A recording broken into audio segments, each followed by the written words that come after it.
boa tarde a todas, todos e todes.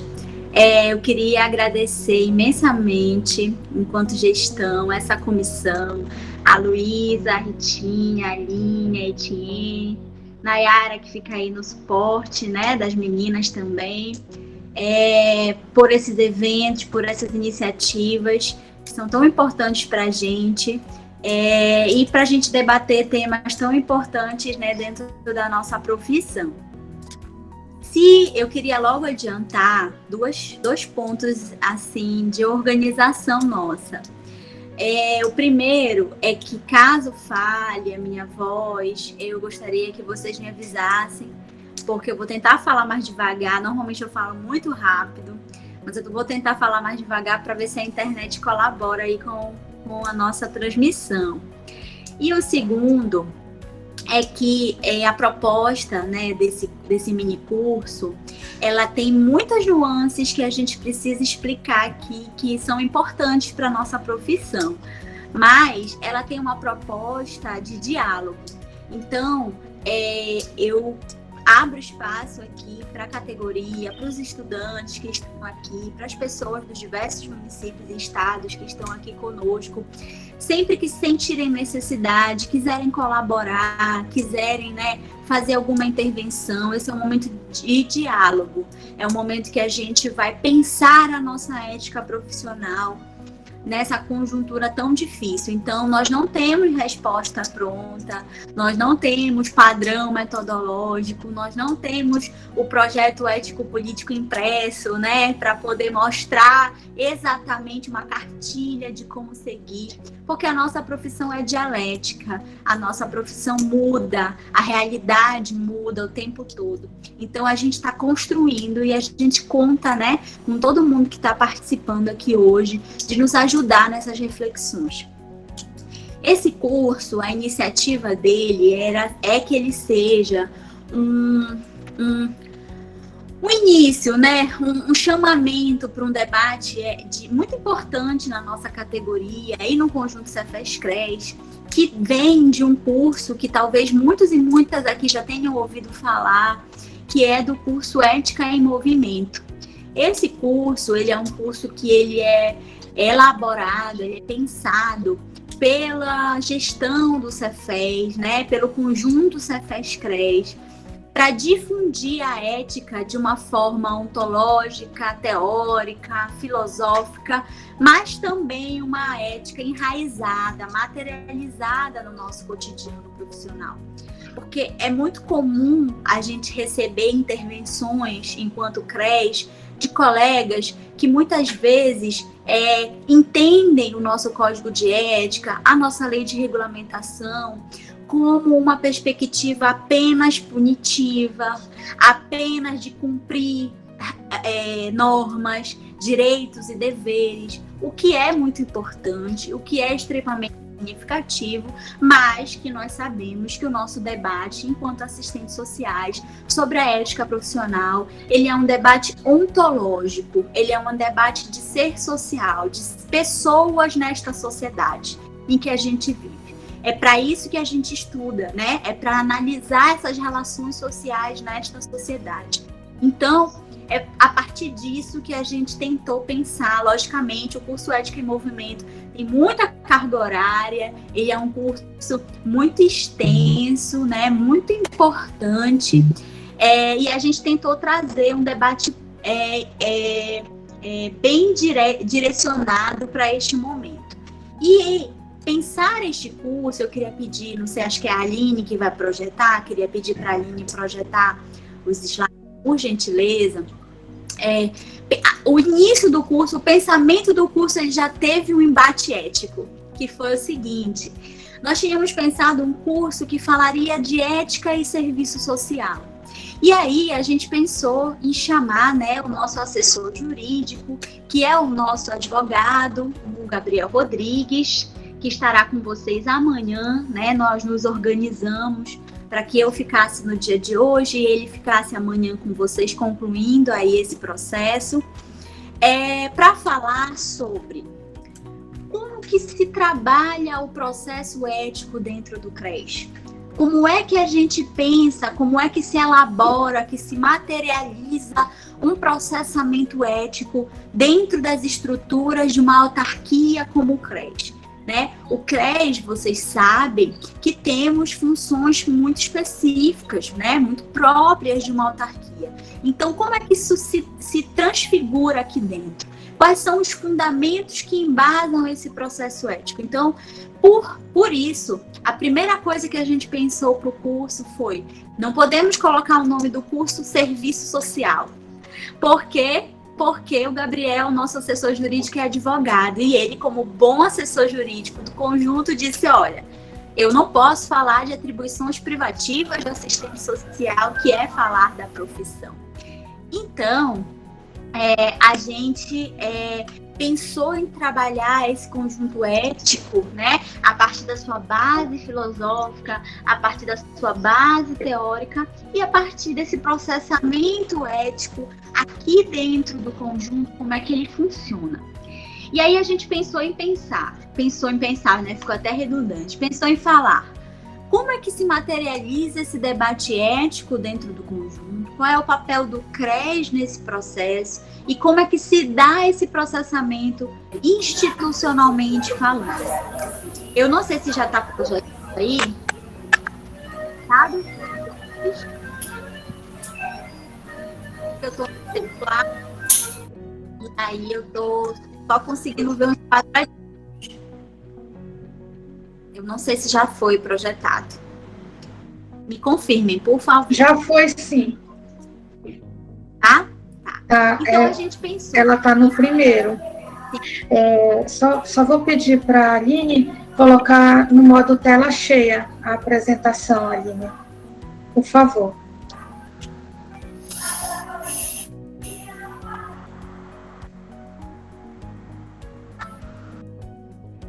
E, gente, olha, obrigada. Quando algum microfone, por um acaso, abrir, aí não te preocupa, algo aqui, eu desligo.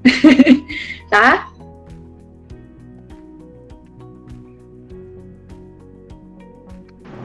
Conseguiu, Aline? Tá certo.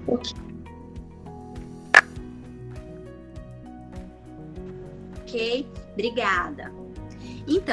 Então a gente pensou, né, nesse mini curso em falar sobre o CRES, sobre a questão da ética profissional e o papel do CRES nesse processo. E como é que se coloca o papel do CRES, né? Como é que se coloca o processamento ético dentro da nossa instituição, da nossa autarquia. Pode passar, Aline, por favor, primeiro. E, para começar, é uma coisa que a gente fala muito quando a gente está estudando uma disciplina na nossa formação profissional, sobre a questão da relação ética e moral. Parece que ela é meio batida, parece que ela é meio... até em algum momento a gente acha que a gente já sabe, né, a diferença entre ética e moral. Uma das primeiras coisas que a gente aprende quando a gente vai estudar a disciplina ética, a gente aprende assim: moral tem a ver com os nossos costumes e ética é a reflexão crítica sobre a moral. De uma forma bem simplista, a gente faz essa diferenciação. Mas é muito importante que a gente pense o seguinte: ética e moral são categorias teóricas que acompanham o movimento da realidade.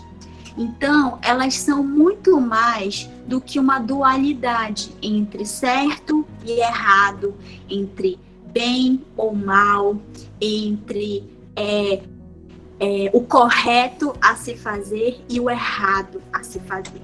Porque se a gente entende que o processo de categorias nessa realidade, ele se faz através do próprio movimento da realidade, a gente vai entender onde é que a moral se localiza nessa sociabilidade, a que orientação ideológica essa moral serve e onde é que a ética se localiza nessa sociedade.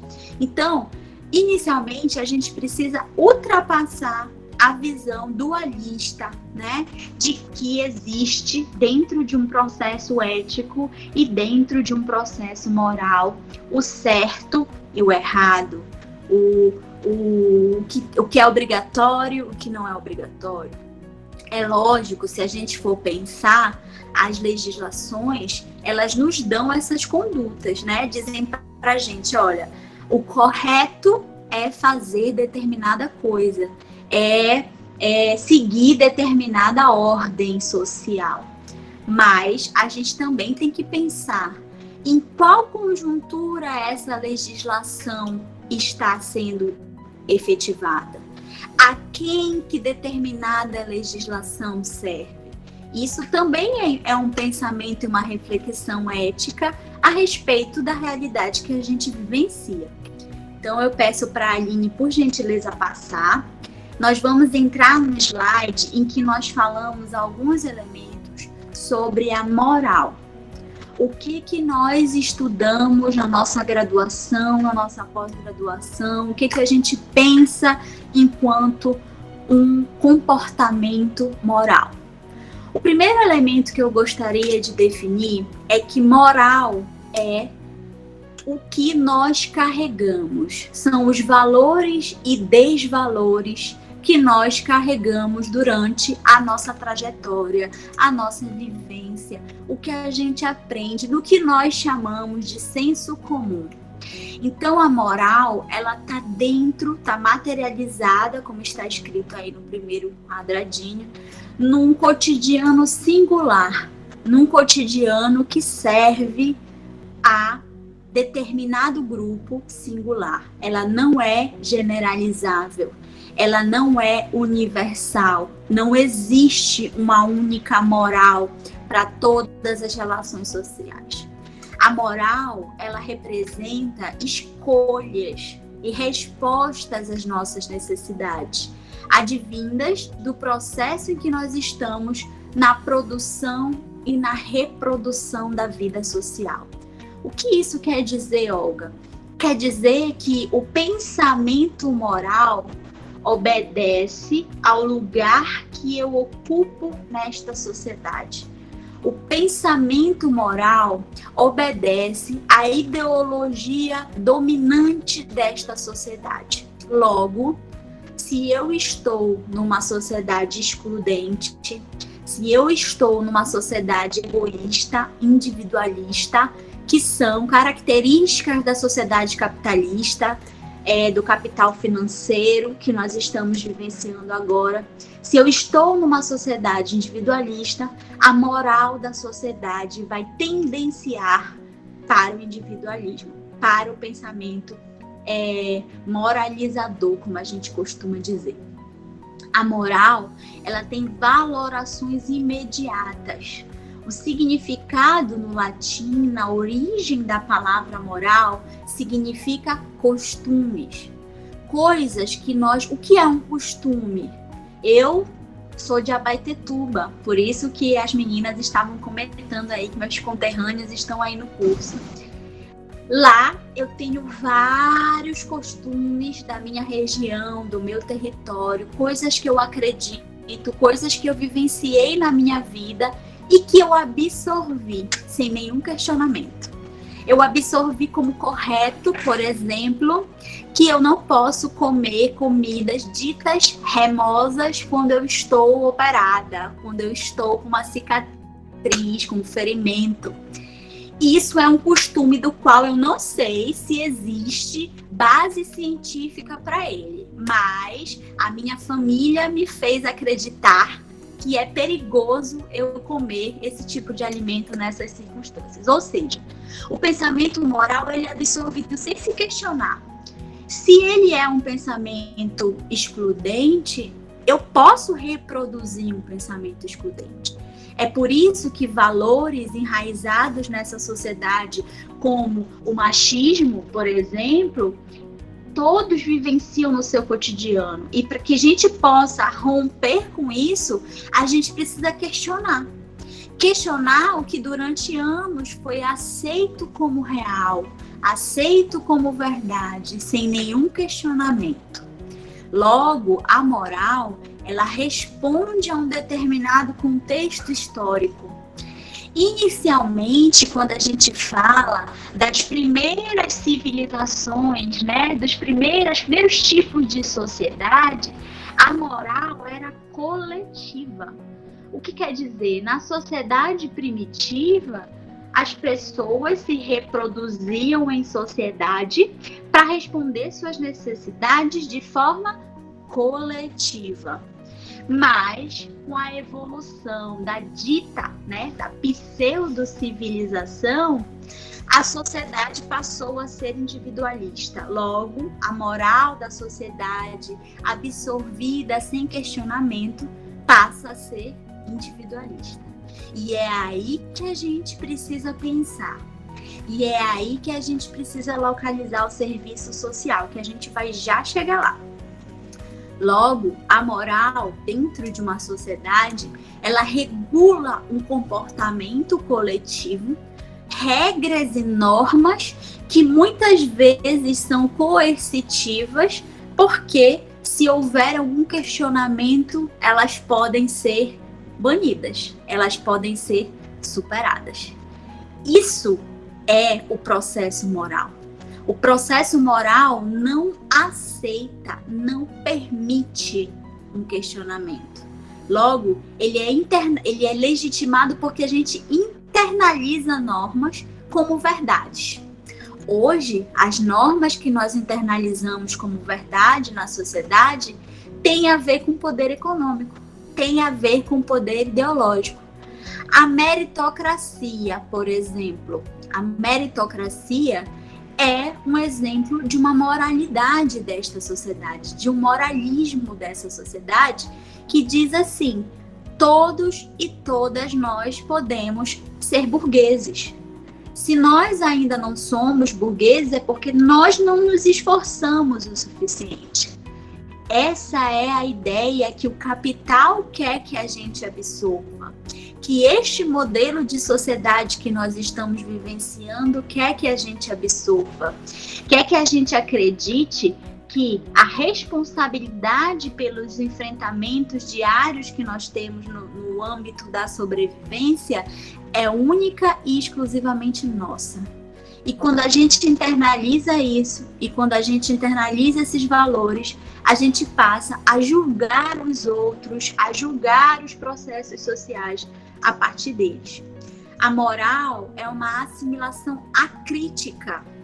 Hoje, a moral manifesta o ethos, que é uma forma de vida burguesa, individualista, competitiva, que valoriza a propriedade privada.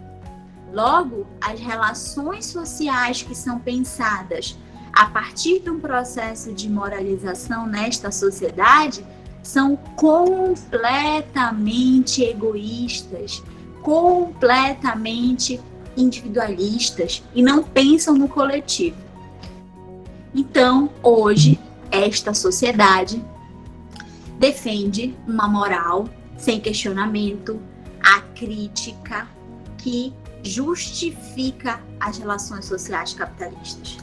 Quando eu criminalizo, naturalizo a desigualdade, quando eu normatizo a pobreza, quando eu passo a dentro dos meus espaços de trabalho justificar violências, estou baseada num aspecto moral, estou baseada num aspecto acrítico. Por quê? Porque para a gente ter um pensamento ético, para a gente ter uma ação ética, a gente precisa de reflexão. A gente precisa do que os autores marxistas chamam de abstração, que é sair, se retirar daquele ambiente ali moralizador de aceitação e passar a questionar uma suposta verdade que está sendo dita. Uma suposta verdade que pode acusar, incriminar, moralizar, diminuir as pessoas. Quando a gente fala no nosso código de ética sobre a autonomia dos usuários que a gente atende, a gente está falando de um comportamento ético, de respeitar a particularidade desses usuários. Porque se a gente fosse analisar a realidade dos usuários a partir de um pensamento moral, nós não precisaríamos fazer reflexão. A gente só iria julgar, que nem como a imagem que está aí, apontar o dedo e dizer, baseado na minha experiência, baseado no meu pensamento moral, baseado na minha realidade, a minha avaliação é esta. Mas uma avaliação moral não tem criticidade, não tem reflexão, não tem consciência, não tem autonomia, justiça social, liberdade, equidade e tantos outros que são os princípios que a gente defende no Código de Ética. Então eu posso sim pensar que por mais que a moral se reproduza na sociedade, ela reflete um pensamento individual. Pode passar, por favor, Aline. A moral reflete uma lógica privatista. A moral, ela se adequa à conjuntura que a gente está vivendo. E vamos pensar, qual é a conjuntura que a gente está vivendo hoje?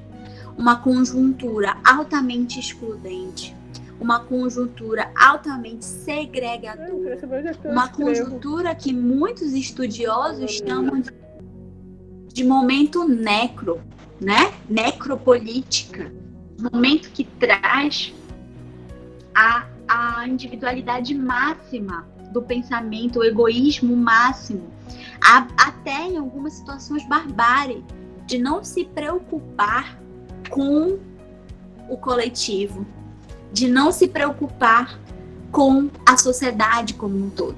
Então, a moral é praticamente baseada em visões pragmáticas, ultra generalizadas. Sabem o que é uma visão pragmática? Uma visão pragmática é uma visão que apenas pensa na efetivação do que se materializa ali na frente. Que culpabiliza as pessoas, que generaliza as ações. A moral é generalizadora. Quando eu penso que determinada, por exemplo, eu atendo uma situação de uma pessoa que faz uso abusivo de álcool e droga, por exemplo. E aí, durante o meu atendimento, eu me lembro que eu conheci uma pessoa que também, lá minha vizinha ou alguém da minha família, que teve muita força de vontade e por si só conseguiu superar esse processo aí de dependência. E eu trago isso para o meu atendimento para falar para aquela pessoa que só depende dela, que se ela querer, se ela quiser, ela pode superar por si só, se ela tiver força de vontade. Eu desconsidero toda a estrutura social que existe por trás desse processo de violência e que causa a dependência dessas substâncias. Eu desconsidero todo o mercado, toda a conjuntura que existe por trás desse processo, que é independente daquela pessoa que eu estou atendendo. E eu coloco para aquela pessoa a responsabilidade pelo problema que ela está passando, que ela está apresentando. E se aquela pessoa por si só não conseguir superar o processo de dependência, ela vai sucumbir. Ou seja, o meu atendimento enquanto assistente social não pode ser pautado na moral. Não pode ser pautado no que eu vivenciei ou nas histórias que perpassaram pelas minhas vivências. Ele precisa ser passado por um processo de reflexão. Não podemos generalizar. Ah, mas eu já trabalho há 20, 30 anos no mesmo serviço e toda vez a história é igual. Não é igual. A história, ela depende das múltiplas determinações que a acometem. Então, se mesmo eu já atendendo há muitos anos determinadas situações e essas situações parecerem iguais, eu preciso fazer uma reflexão a respeito delas para encontrar a particularidade, ou seja, o que diferencia entre elas, para que eu possa de fato intervir. para que a minha intervenção seja uma intervenção ética. Porque a moral, ela como eu posso dizer, aquela situação que a gente vive dizendo assim, às vezes nós somos engolidos pelo cotidiano. O cotidiano, a moral, ela tá no cotidiano, na reprodução da vida, né? No caráter momentâneo desse cotidiano, no caráter efêmero do modo de vida das pessoas, passageiro, né? Mas a ética também está no cotidiano. Quando eu reflito sobre o cotidiano, quando eu não aceito esse cotidiano que está dado, quando eu questiono esse cotidiano que está dado, eu estou fazendo um processo ético. Quando eu penso, não, peraí, a realidade desse usuário, ela tem outros elementos diferenciados que me fazem pensar e intervir de uma forma diferenciada. Eu estou fazendo um pensamento e um atendimento ético. O cotidiano, ele abrange as duas esferas. Ele abrange a esfera ética e ele abrange a esfera moral. O que diferencia a nossa atuação profissional é a nossa reflexão sobre ele. Nós, assistentes sociais, ficamos muito chateados quando alguém diz assim pra gente: olha, é muito fácil ser assistente social. Eu também sei ser assistente social. E a gente fica altamente chateado porque a gente estudou muito para chegar a ser profissional. E continua estudando mesmo depois que a gente se torna profissional. Eu costumo dizer que todas as vezes que alguém perguntar para você se você quer dizer que é fácil ser assistente social, e a pessoa não ser, claro, você pode perguntar para ela: é fácil? Então me responde aí o que é mediação, causalidade e teleologia. Na hora a pessoa não vai conseguir responder e na hora ela vai entender que não é fácil ser assistente social. Porque o que a gente faz na dimensão do aparente é uma entrevista. Mas dentro da nossa entrevista, dentro da nossa visita, dentro dos nossos instrumentais, tem uma série de reflexões e abstrações que fazem a gente enxergar a realidade e intervir na realidade de forma diferenciada. Então, eu não posso fazer uma intervenção moral se eu estou refletindo sobre essa realidade. A intervenção ética, ela reflete sobre a realidade. A intervenção ética, ela não generaliza. A intervenção moral, ela é acrítica, ela é generalizadora. Aí, nesse slide, tem uma citação de uma pesquisa. Vocês estão me ouvindo? Perfeitamente. Sim, estamos. Sim. Dá para ouvir? Porque tem alguns comentários aqui que sim. Tá. Aqui tá normal. Então. Perfeito. Tá. Muito obrigada. Então, vou continuar. Aqui nesse slide, no finalzinho do quadro, tem uma citação que fala o seguinte: na luta cotidiana pela sobrevivência na sociedade, homens e mulheres, ao responderem às suas necessidades imediatas, incorporam irrefletidamente, sem refletir, costumes, normas, condutas de comportamento. Por isso, é no solo do cotidiano também que nós reproduzimos os preconceitos, os desvalores, as condutas irrefletidas. No caso da sociabilidade capitalista, a sua organização da produção baseada no lucro, na competitividade, no egoísmo e no individualismo exacerbado, termina em larga medida formando indivíduos à sua imagem e semelhança. Ou seja, esse trecho, ele resume o processo de reflexão moral. Ele resume o que... Cortou o teu áudio, Olga. Desligou aqui sozinho meu microfone. microfone. Então, essa reflexão que a gente acabou de ver na citação, ela resume essa reflexão moral. Essa reflexão de que, na luta pela sobrevivência, no dia a dia, no cotidiano de trabalho, na superexploração que a gente vive e nas informações que são repassadas para a gente acaba absorvendo muitas coisas que não são refletidas, que não são pensadas criticamente. Logo, são pensamentos morais. Resumidamente, moral é um pensamento individualista. É um pensamento que compete a cada ser social. Não é um pensamento do coletivo. Não é um pensamento para o qual deve se embasar a sociabilidade. Pode passar para mim, Aline, por favor. Já a ética é diferente.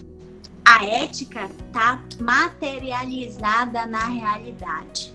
A ética mostra a particularidade, a totalidade de um pensamento, de uma análise, de uma reflexão. Então, quando eu falei lá no início que não tinha receita de bolo, que nós não temos como, dizer exatamente como seria uma conduta ética, nós temos orientações, nós temos código de ética, nós temos lei de regulamentação da profissão, nós temos várias resoluções, textos, subsídios que orientam a nossa atuação profissional, baseada na nossa história da profissão, baseada nas nossas bandeiras de luta. Mas o pensamento ético é um pensamento que é movimento. E que cada desafio profissional que a gente enfrentar no nosso cotidiano de trabalho vai trazer uma nova reflexão. Vai trazer um novo direcionamento para o nosso trabalho. Lógico que a gente não pode perder de vista as orientações éticas que nós temos. Como eu acabei de falar, Código de Ética, Lei de Regulamentação e outros. Porque eles nos dão o norte da construção histórica do que a gente defende. Então, aí nessa imagem, tá um pouco desfocado, talvez, não sei se todo mundo tá conseguindo ver, mas é aquela árvorezinha do nosso código de ética, que é a árvore da ética, que tem, resumidamente, os princípios éticos: liberdade, direitos humanos, cidadania, democracia, diversidade, justiça social, projeto de sociedade, pluralismo, intervenção de qualidade, não ser discriminado, exercer o serviço social sem ser discriminado e sem discriminar, ou seja, esses princípios éticos também são valores, também são teóricos e filosóficos e também refletem um projeto de sociedade, mas eles foram construídos de forma teleológica, de forma racionalizada, pensando qual é o lugar da nossa profissão. Quando a gente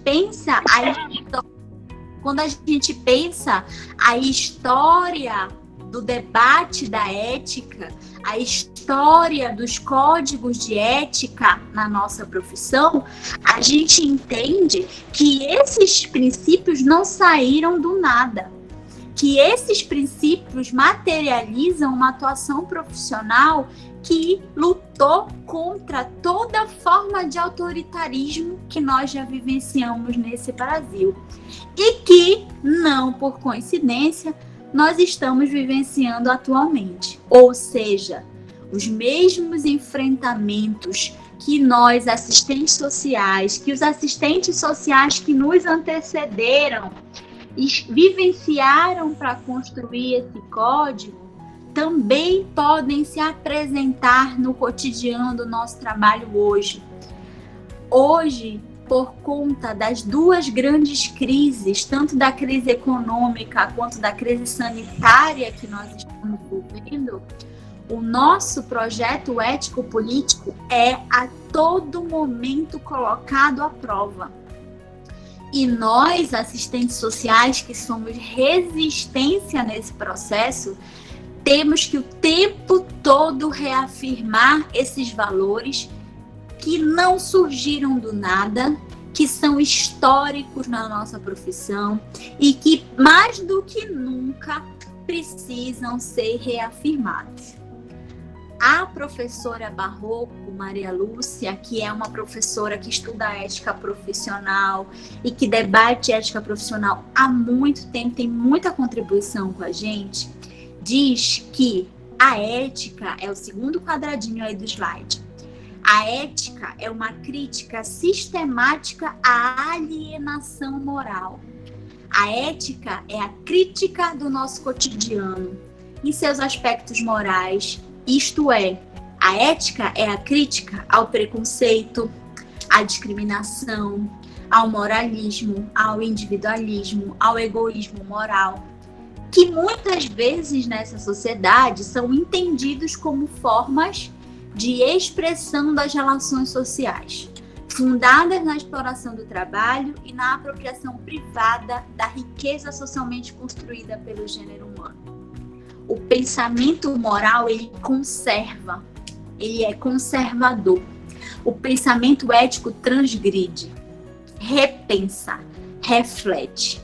Eu sempre costumo dizer também que quando a gente se torna assistente social, quando a gente começa a estudar serviço social, quando a gente começa a entender a nossa profissão, ainda quanto estudante, nós normalmente somos considerados e consideradas muito chatas na nossa família, nos nossos círculos de convivência, que não têm o mesmo conhecimento teórico que a gente.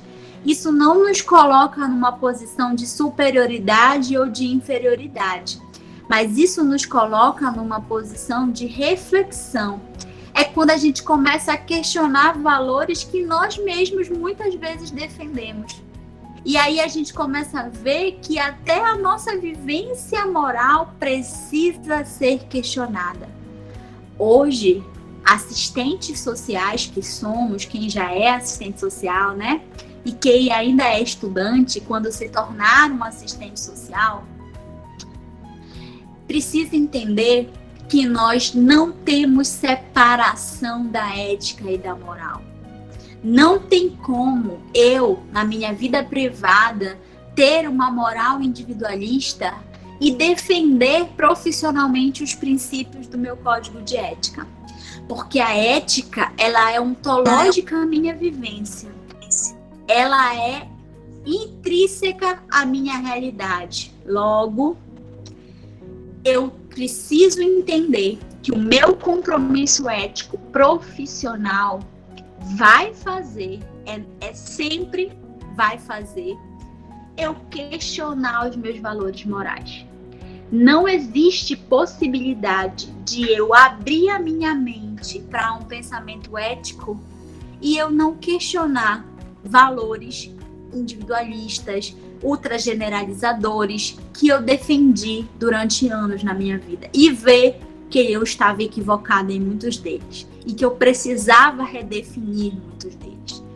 Esse é um processo fácil? Não. Nem objetivamente e nem subjetivamente. Mas ele é um processo necessário para assistentes sociais e para outras categorias profissionais que também defendem uma nova sociedade, uma nova sociabilidade.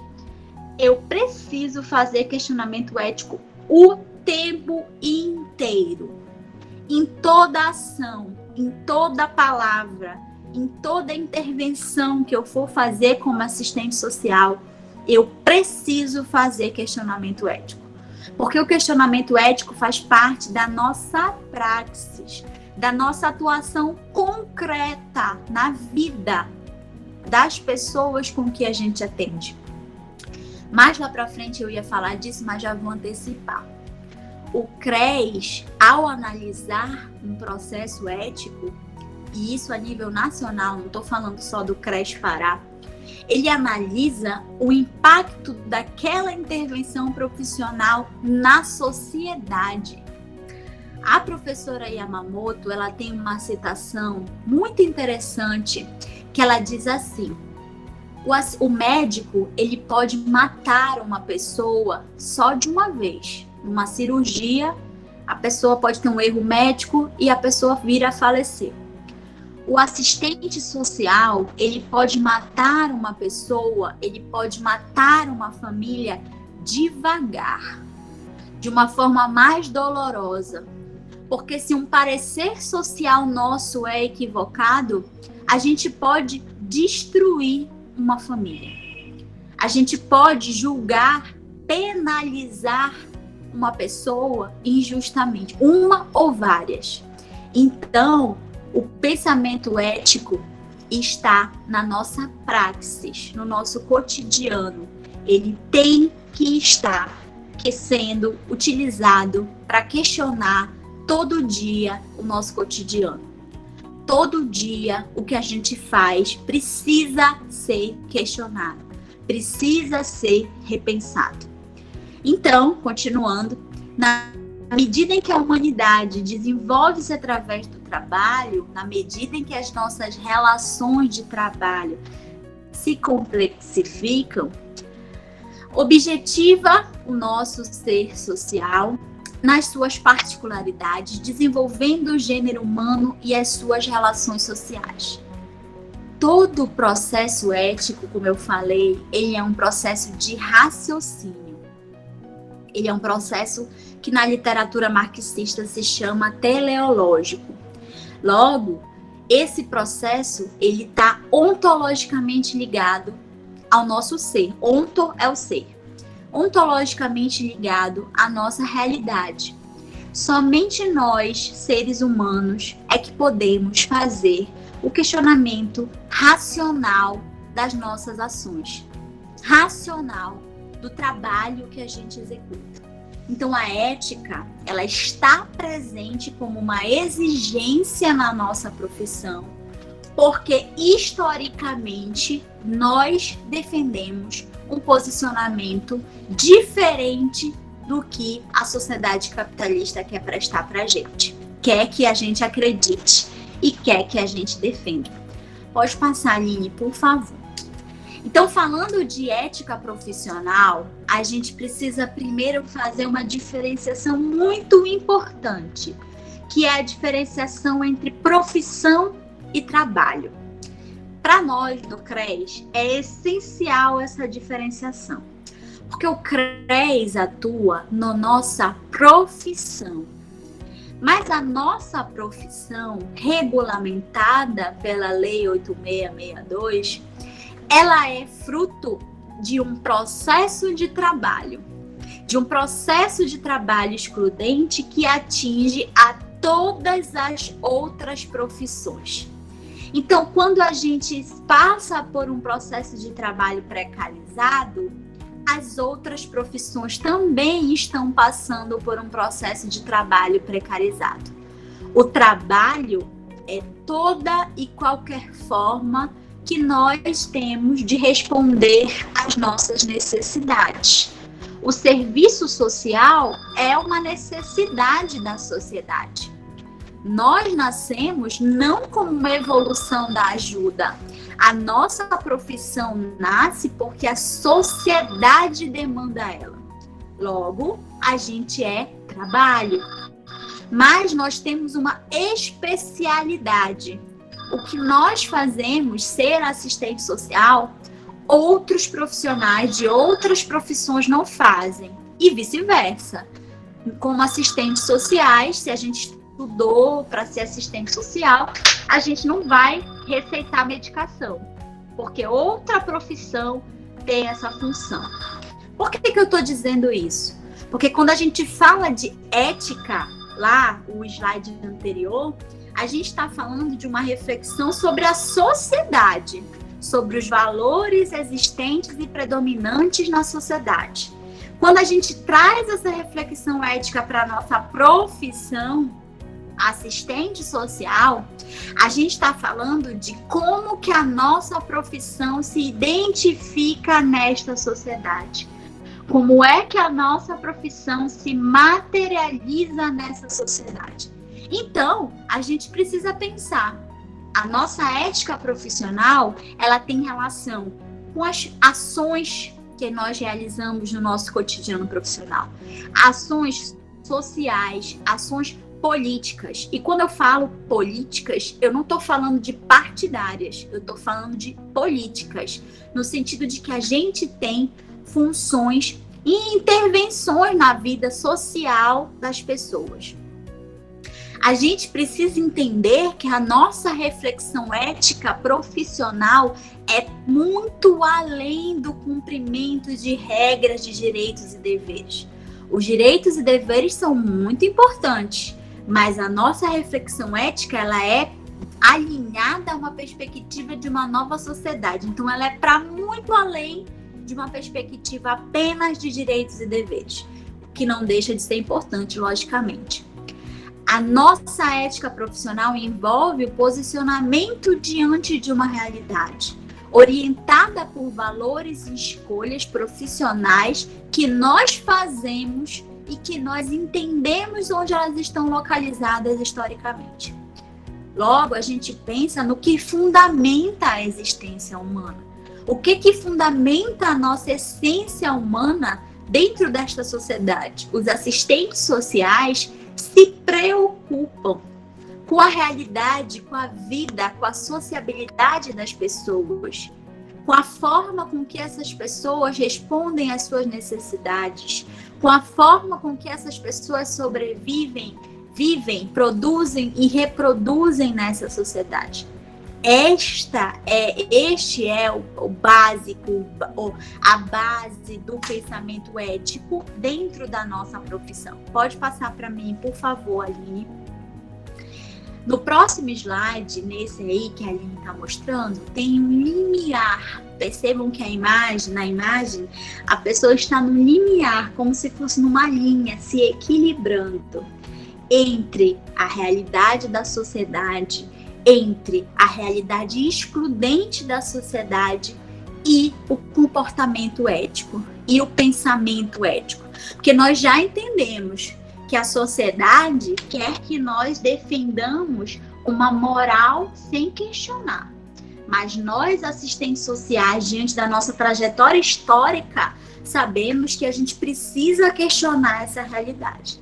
Então, a necessidade de se pensar eticamente, diz aí a citação da professora Barroco, cresce no cotidiano de grandes mudanças, tanto na ordem material quanto na ordem ideológica, que são resultados das forças econômicas, políticas e culturais do capitalismo contemporâneo, que na sua configuração das 2 últimas décadas tem acentuado uma lógica destrutiva, tensionando o modo de vida, os valores e as aspirações dos diferentes grupos sociais.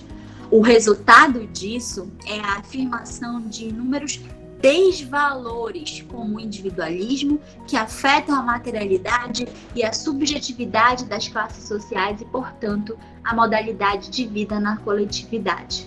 O que seria, por exemplo, o que nós estamos vivenciando hoje, que existem pessoas e um movimento que defende que nós não temos que nos vacinar.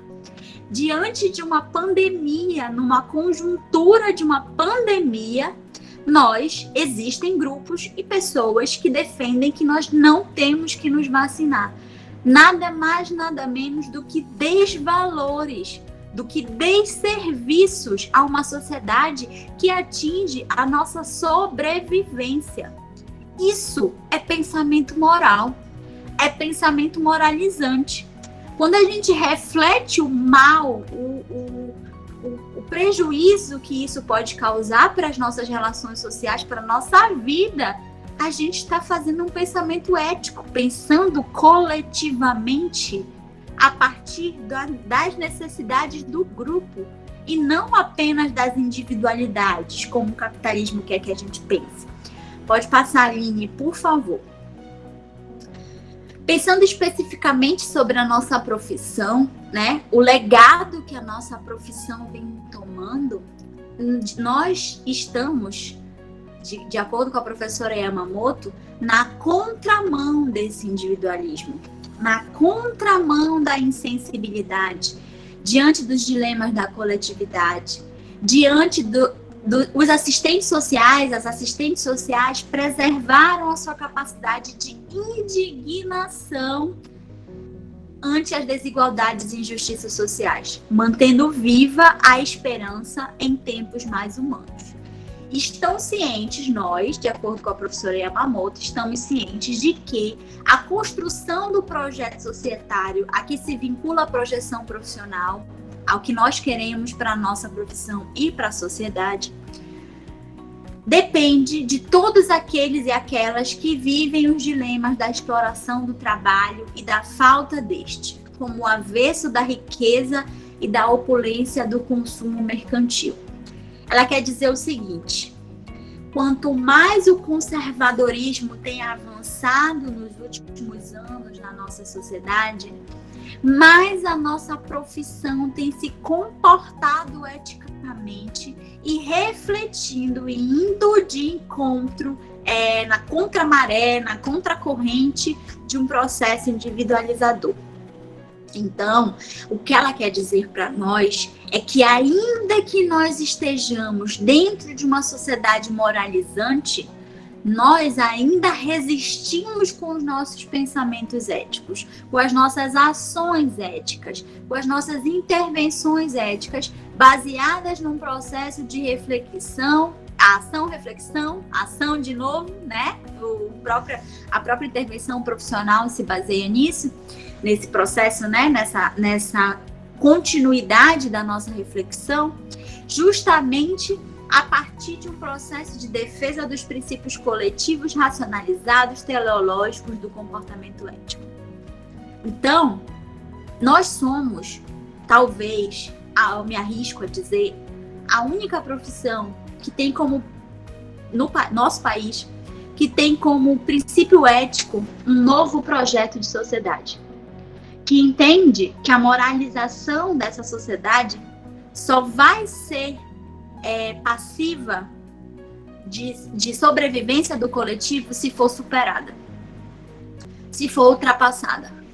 Então, o nosso pensamento ético, quando a gente lê lá no nosso código de ética, é nosso dever, é nosso direito, é vedado a nossa profissão em determinada situação, está baseada nesta orientação direcionada. Boa noite, pode entrar. A conselheira Glenda, que está chegando aqui no creche, ela vai passar aqui atrás. Ela vai dar um tchau para a filmagem. Então, quando a gente entende, quando a gente lê nossos direitos, nossos deveres, quando a gente lê lá no nosso código de ética o que é proibido, o que é nossa atribuição, o que é nossa competência, é fruto de muita luta profissional, de defesa de uma categoria? Sim. Mas também é fruto de uma nova ordem societária. E eu não estou falando aqui uma nova ordem societária para parecer bonitinho, para parecer discurso furado, papo furado de quem tem utopia revolucionária, comunista e tal. Eu estou falando porque nós vivenciamos todo dia, e não é novidade para ninguém que está aqui nesta sala online, que nós vivenciamos contradições e exclusões. Quando a gente vai, por exemplo, no supermercado e não consegue comprar tudo que a gente necessita porque nosso salário não dá. Essa é a lógica da sociedade que a gente está, moralista, individualista. E quando a gente entende que essa lógica beneficia apenas alguns e passa a vivenciar, não só vivenciar, mas também analisar, entender e defender que uma nova sociedade precisa ser construída, que parâmetros de uma nova sociedade precisam ser construídos, a gente passa a identificar e passa a ter princípios éticos.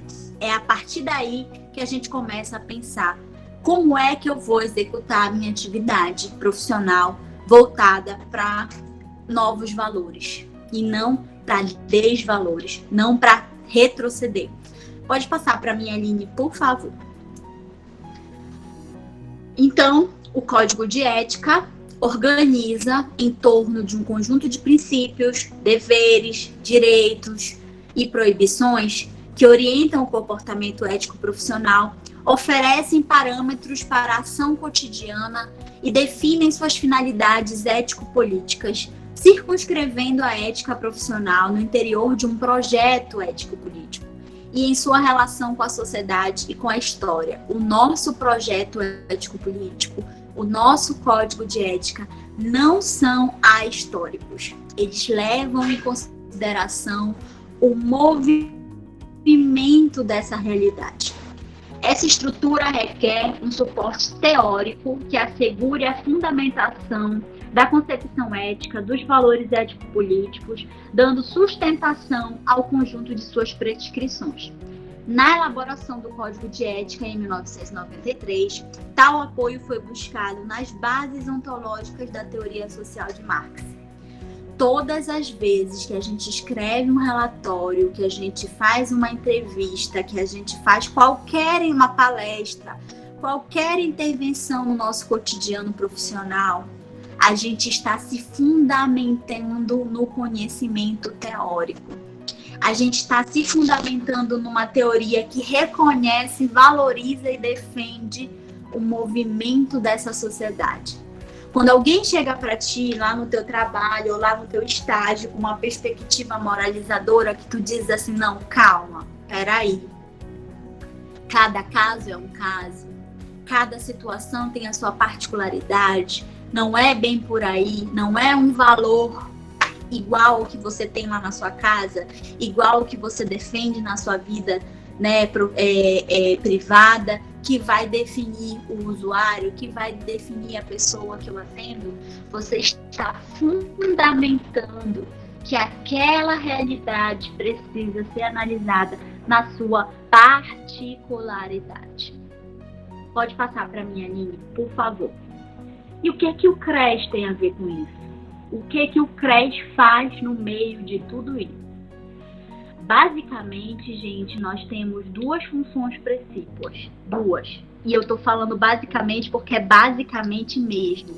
A Glenda, a Nayara, a Regi, a Ritinha e outras tantas pessoas que estão aqui que vivenciam o CRES sabem que dentro dessas duas funções precípuas se desdobra em tantas outras atividades que a gente fica literalmente, ontologicamente perdidas, desesperadas em muitos momentos, porque a realidade é muito dinâmica e porque hoje a gente está passando por muitos processos de desconstrução de direitos e muitos ataques, não só à nossa profissão, mas também aos nossos usuários e também às políticas sociais que a gente trabalha. Então a gente tem muita frente de luta e muito enfrentamento.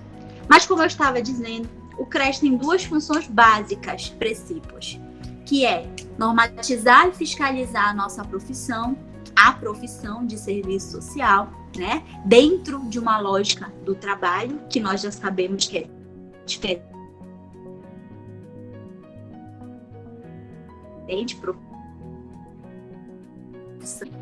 A atuação... Parou, Olga, parou, volta um pouquinho. Congelou. Quando a gente... Oi? Congelou? Isso, congelou. Volta um pouquinho. Voltou já, voltou. Consegui entrar? Tá, já? Tá bom.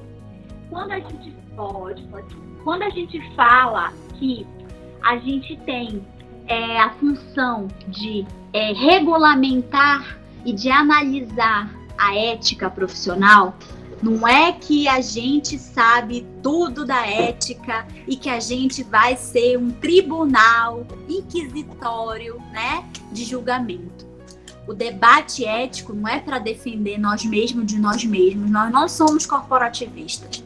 O debate ético é para defender a sociedade da gente, do que a gente pode fazer. É por aí que a gente vai pensar todo o processo de regulamentação ética da nossa profissão. Muitas vezes a gente encontra práticas moralistas, acríticas na nossa profissão, que invadem a privacidade dos usuários, que estipulam normas e rotinas abusivas, coercitivas na vida dos usuários, que fazem julgamentos morais. Muitas vezes a gente trabalha em instituições que não permitem que a gente reflita sobre a nossa prática, sobre a nossa atuação, sobre como que a gente está intervindo. Então, a reflexão ética, a análise ética, o processo ético, ele requer mais do que uma questão punitiva, porque existe uma questão punitiva que vocês vão ver com muito mais detalhe amanhã com o Gabriel, mas existe a lógica punitiva, é uma lógica de reflexão, orientação, sociabilização. Da materialização do nosso projeto ético-político e das nossas intencionalidades profissionais. Entendendo que, antes de sermos profissionais, nós somos trabalhadores e trabalhadoras. E na medida em que o nosso processo de trabalho vai se precarizando, o debate, a reflexão, a contradição de defesa da ética também vai se entender. Então, está lá a lei de regulamentação, né, na 8662, lá no artigo 10, que compete ao CRES, em suas respectivas áreas de jurisdição, na qualidade de órgão executivo e de primeira instância, o exercício das atribuições, dentre outras, fiscalizar e disciplinar o exercício da profissão do assistente social, da assistente social, na respectiva região. Zelar pela observância do Código de Ética e funcionando como tribunais regionais de ética profissional. E aplicar as sanções previstas no Código de Ética Profissional significa que é nossa função, e eu não digo só de quem é do CRES, só de quem é conselheiro, só de quem é trabalhador, mas também é função de toda a categoria profissional, defender os princípios éticos, defender o projeto de sociedade, o qual a gente lutou tanto para materializar nos nossos documentos, defender não só as questões profissionais individuais, mas as questões de impacto dessa profissão na sociedade. O principal objetivo da defesa ética dentro da nossa profissão é a sociedade, é a coletividade. A nossa profissão tem relação direta com esta defesa. E além disso, nós temos sim orientações, vocês vão ver com muita clareza, Gabriel é muito detalhista na fala dele, amanhã vocês vão ver. Nós temos sim orientações normativas, regras, punições, mas nós somos eminentemente de uma instituição de orientação, de construção coletiva. É por isso que, por exemplo, vocês vão ver amanhã que uma denúncia ética não que é denunciado, a gente precisa ter direito à defesa. Então a gente voltou? Tá falhando, né, Letinha? Tá falhando. Voltou agora? Peraí. Voltou. É por isso. Então, é por isso que a gente, apesar de ter função normativa, né, de punição também, de orientação, a gente, quando é denunciado, a gente precisa saber o motivo do que nos fez ser denunciado, do que estão nos acusando, para que a gente possa se defender. Assim como toda pessoa também tem direito. Então, muito importante a gente ter consciência de que o processo ético, ele não é punitivista para o assistente social. Ele é regulamentador de um processo histórico de aquisição de direitos, de aquisição de projeto de vida, de projeto de sociedade, e de definição do que a profissão quer para a sociedade. Qual é a identidade, qual é a intervenção que nós queremos para a sociedade. É isso que a gente tem que pensar.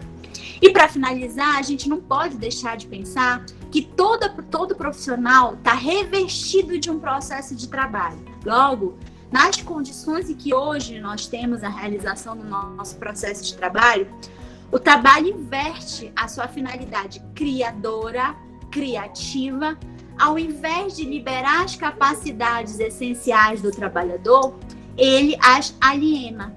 Ao invés de objetivar-se como um fim em si mesmo, torna-se um meio para a garantia de sobrevivência física.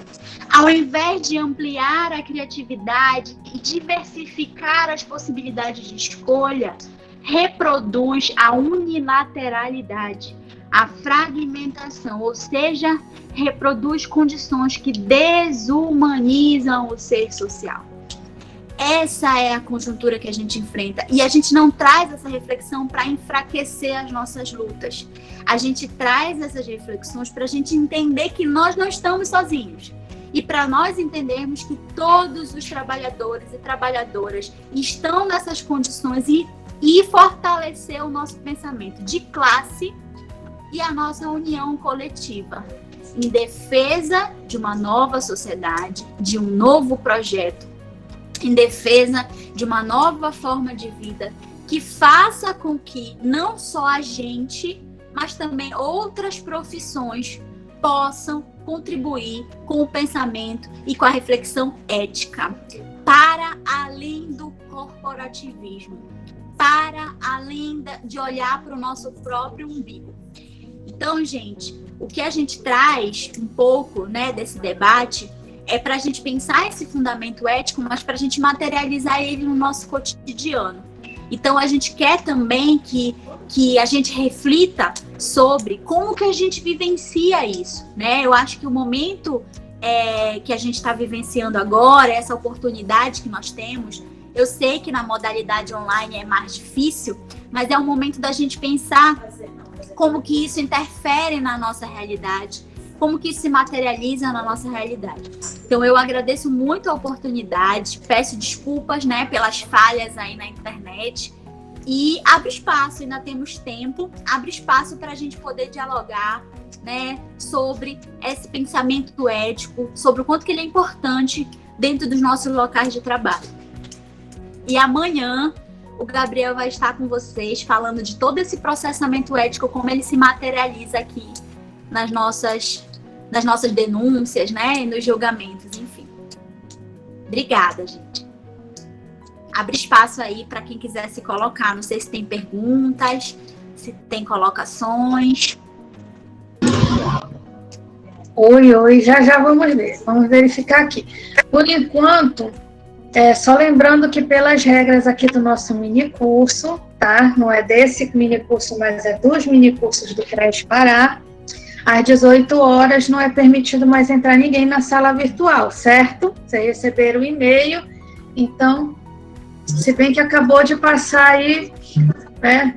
Até nossas conselheiras estão tentando entrar a essa hora, acho que é para dar oi, né? Registramos aqui a presença da conselheira Rejane Pimentel, da conselheira Rejane... Oh, meu Deus, qual é o sobrenome da Rejane? Porque são duas Rejanes, uma Regiane e uma Rejane. Pinheiro, isso. A Rejane Pimentel e a Regiane Pinheiro, duas conselheiras. A nossa assessora do CRES, a Nayara Negrão, a Aline e a Etienne, que estão aqui no apoio, né? E eu que vos falo, Ritinha Disto, aqui na coordenação. Olga, as perguntas que as colegas fizeram aqui, elas foram mais relacionadas assim, se o material vai ficar disponível, se vai ser enviado por e-mail, se nós teremos link de frequência, né? Então, assim, primeiro, a gente vai dialogar com os ministrantes para ver o material que vai ser encaminhado. E caso esteja tudo certo, vai ser encaminhado para o e-mail dos concluintes e das concluintes, tá bom? Outra coisa, o minicurso está sendo filmado, então nós vamos trabalhar essa edição e quem sabe no futuro próximo a gente possa estar publicando no TV Cres. Não é algo para amanhã, mas é algo que a gente está amadurecendo o debate, digamos assim. Sobre a frequência, nós vamos disponibilizar o link já, tá? Deixa eu verificar aqui no chat se tem alguma pergunta. Tá? Olha, a Pamela Mendonça levantou a mão. Muitos elogios aqui para Olga.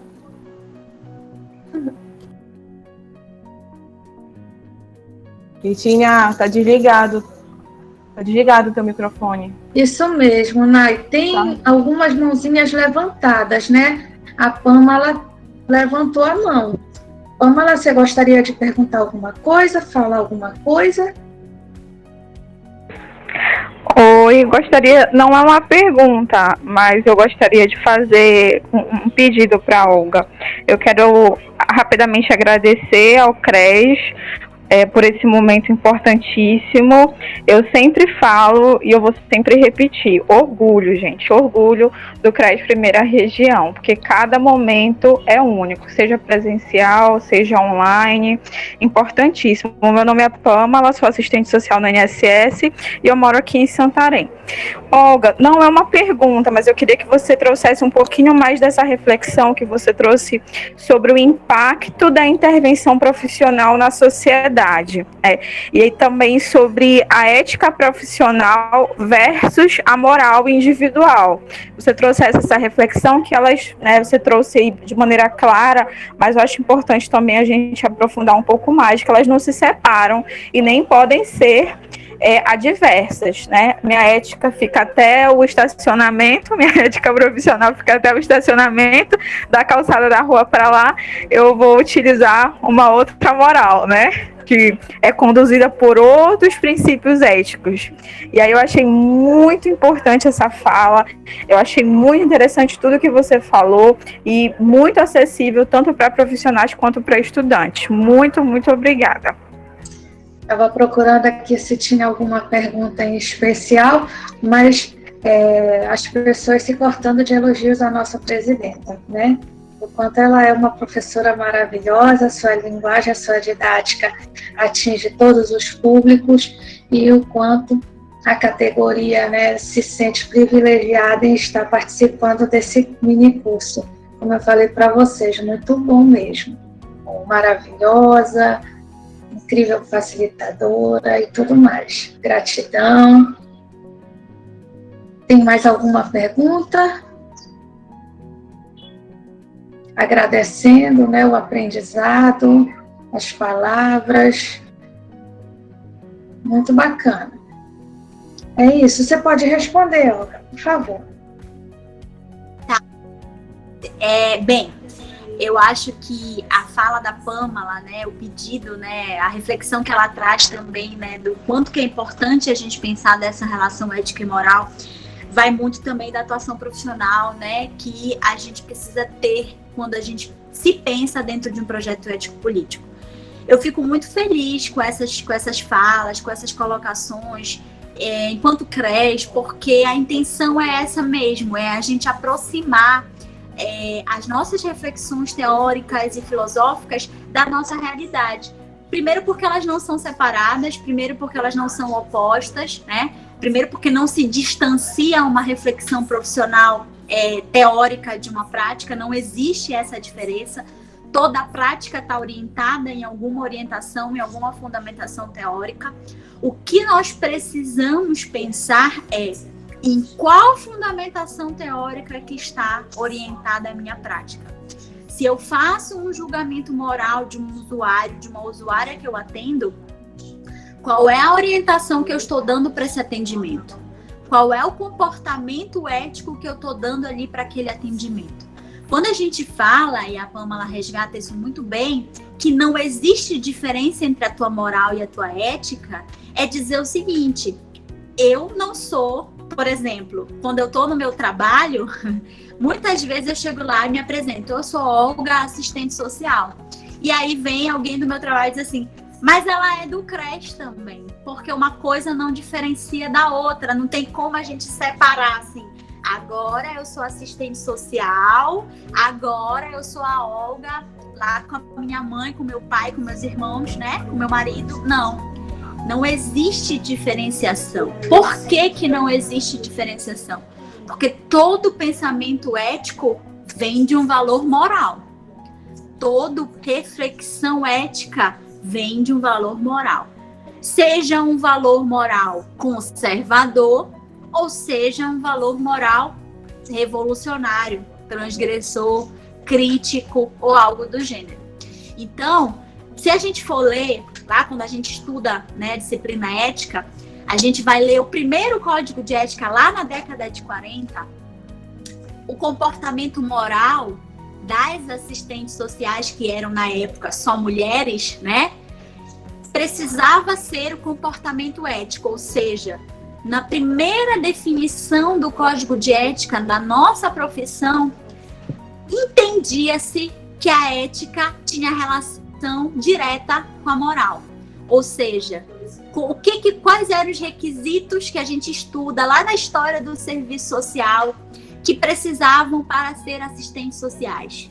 Tinha que ser mulheres que gostassem de cuidar, da lógica, né, do cuidado, mulheres que tivessem uma boa visão na sociedade, que não fossem julgadas na sociedade. A gente até brinca, né, que precisava de um atestado da Igreja Católica dizendo que aquela pessoa era uma boa pessoa, tinha valores morais, tinha valores solidários, ou seja, a forma como a pessoa vive na sociedade, na sua intimidade, na moralidade, na aceitação dessa moralidade, era a forma como ela tinha que atuar na época na profissão.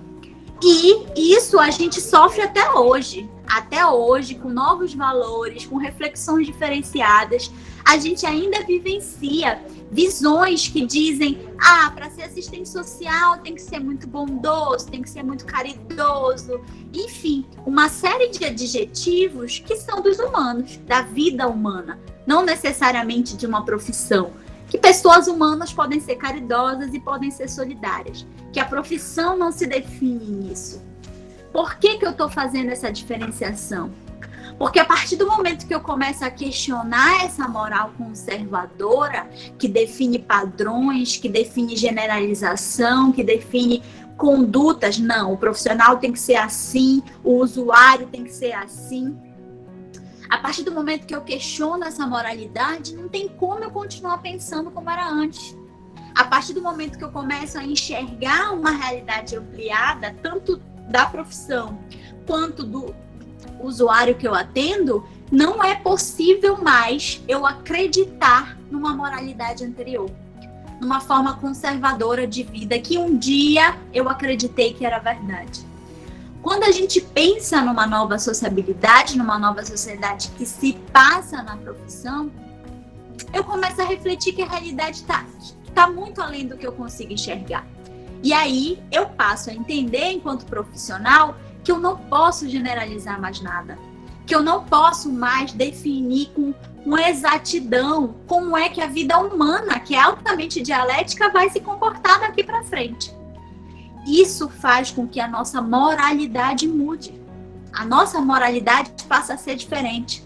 É lógico que, de forma alguma, em hipótese nenhuma, a gente vai atuar a partir da moralidade. Mas a nossa visão de mundo muda quando a gente faz reflexões éticas a respeito da realidade que a gente atende.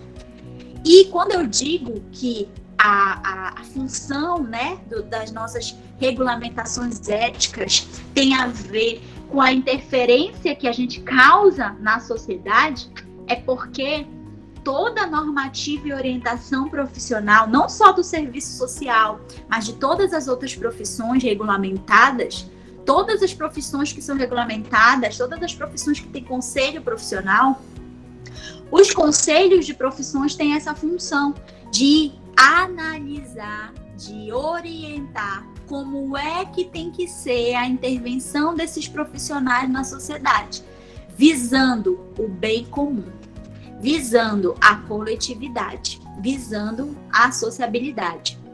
Claro, existem profissões que são altamente corporativistas, mas a função dos conselhos dessas profissões é defender a sociedade daquele profissional ou daquela profissional. Então, todos os conselhos têm essa função, mas nós temos um upgrade, vamos dizer assim, que não, mais uma vez, não nos torna melhores e nem piores.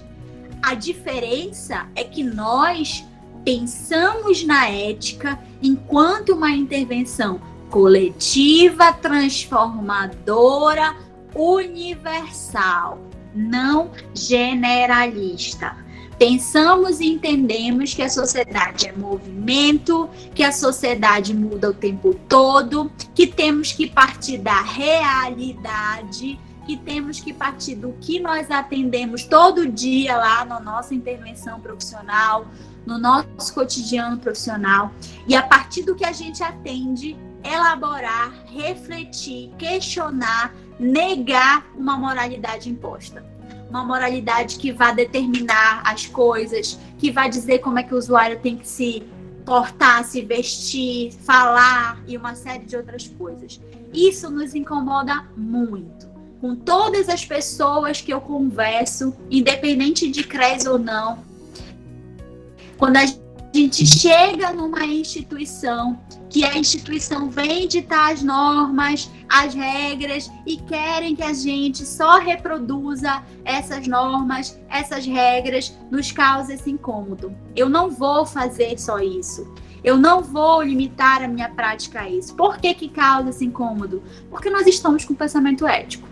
Porque nós estamos pensando que aquelas regras, aquelas normas são muito pequenas para a grandiosidade da vida das pessoas, para o quanto que a vida das pessoas é ampla, é significativa, é importante. Então, gente, não tem como separar moral de ética, mas também não tem como intervir baseado apenas na moral. Não é possível, porque a moral não caminha junto com a sociedade. A ética evolui junto com o pensamento, com o raciocínio, com a capacidade teleológica das pessoas. A moral não. A moral se perpetua como um dogma, como uma coerção e faz com que a gente não questione. E se a gente não questiona, a gente não avança. Então vejam bem, moral e ética são dois elementos da nossa sociabilidade. Porém, o pensamento ético, reflexível, racionalizante, faz com que a intervenção profissional do assistente social, da assistente social, consiga acompanhar o movimento da realidade, acompanhar os espaços, novos espaços de trabalho, as novas demandas que chegam até a gente, as novas requisições que chegam até a gente e fazem a gente avaliar. Isso aqui está de acordo com a minha orientação profissional, ética, técnica, teórica, ou isso aqui vai de encontro à minha intervenção profissional? Isso aqui vai de encontro ao que o meu projeto ético-político defende. É esta capacidade que a gente não pode perder de vista. É esse momento de reflexão, de suspensão da realidade que a gente precisa ter no nosso cotidiano de trabalho para estar avaliando qual é o projeto de sociedade que eu estou defendendo. Qual é a intervenção que eu estou defendendo? É uma intervenção moralista, conservadora, ou é uma intervenção que busca a emancipação humana, que é o que a gente defende, né? Então, muito importante a fala da Pamela nesse sentido, porque faz com que a gente traga para nós, não a responsabilidade, mas traga a reflexão e a responsabilidade também, lógico, porque nós somos responsáveis pelas nossas ações profissionais, de pensar que o meu comportamento ético e o meu comportamento moral não são uma dualidade. A minha moral muda quando eu começo a refletir eticamente. Os meus valores mudam, ampliam quando eu começo a refletir eticamente. E isso que é o legal, isso que é o importante, isso que é o magnífico dentro da nossa profissão. E é para isso que entre nós, seja a gente do conselho ou não, estamos aqui para contribuir o tempo todo com esse questionamento. E é por isso que a gente não tem resposta pronta. E é por isso que a gente tem orientações, a gente tem ponto de partida, mas costumo dizer que a gente pode ir para o infinito e além, pensando aí nessa realidade que a gente vivencia todo dia. Acho que é isso, Tinha. Olga, nós temos aqui a Natasha Moura de mão levantada. É isso, Natasha? Ou você apertou por engano? Olha o povo ali batendo palma, muitas palmas, parabenizando. Não, ela baixou. Tem mais alguma pergunta, gente? Olga, você pode fazer, então, as considerações finais de hoje, né? Só uma coisa, Olga, tu fala tão bem que não tem pergunta. Fica tudo esclarecido. Obrigada. Olha, tá todo mundo parabenizando bastante aqui no chat. Que legal.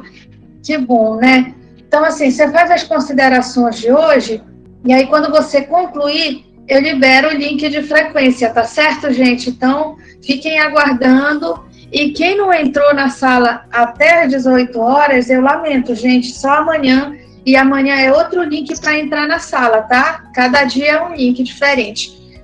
Mas a gente vai computar os 2 dias para frequência, tá bom? Para emissão do certificado. Pode falar, minha linda. Bom, gente, eu queria agradecer mais uma vez a equipe organizadora, as minhas colegas conselheiras. Estão me ouvindo? Estão me ouvindo? Dá para ouvir? Ah, tu não tá mais. Sim. Então, eu queria agradecer mais uma vez a comissão organizadora, as minhas colegas conselheiras que estamos aqui, não nos rendendo diante de todas essas investidas conservadoras que a gente está sofrendo, mas continuamos na luta. Eu queria convidar os colegas que estão aqui, assistentes sociais, a participarem das nossas comissões. Quem não está na região metropolitana, que possa participar dos seus NUCRES, das suas seccionais, para a gente fortalecer a nossa profissão, nosso pensamento ético. Quanto mais pessoas participarem, né, das nossas entidades representativas, mais a gente vai se fortalecer e fortalecer nossas lutas. Então, fica aí o convite para todo mundo que está aqui, que gosta de conhecer, de estudar, de aprender cada vez mais serviço social, que estejam conosco nas nossas comissões. Sintam-se todas e todos convidados a estar conosco. Agradecer a generosidade de vocês, agradecer as pessoas que já estamos aqui, que já nos conhecemos e quem a gente ainda não se conhece pessoalmente, né? Reiterar a importância da gente fortalecer nosso conselho, porque um conselho fortalecido é uma profissão fortalecida. Então, parabenizar pelo empenho de vocês, de estarem buscando sempre conhecimento e sempre estar junto, né? E deixar aqui a gente, né, a nossa gestão, sempre à disposição para colaborar com o fortalecimento da nossa profissão, porque é para isso que a gente trabalha todo dia, de domingo a domingo, tentando fortalecer a nossa profissão. Então, muito obrigada mesmo pela generosidade, pelos elogios, né? É muito importante isso para a gente continuar nosso trabalho. E agradecer mesmo o empenho e vamos sempre, né, estar à luta defendendo essa profissão que a gente ama tanto. Muito, muito obrigada. Boa noite para vocês. E amanhã, Gabriel vai estar aqui, eu também, junto com ele, para a gente dar continuidade aí no nosso mini curso.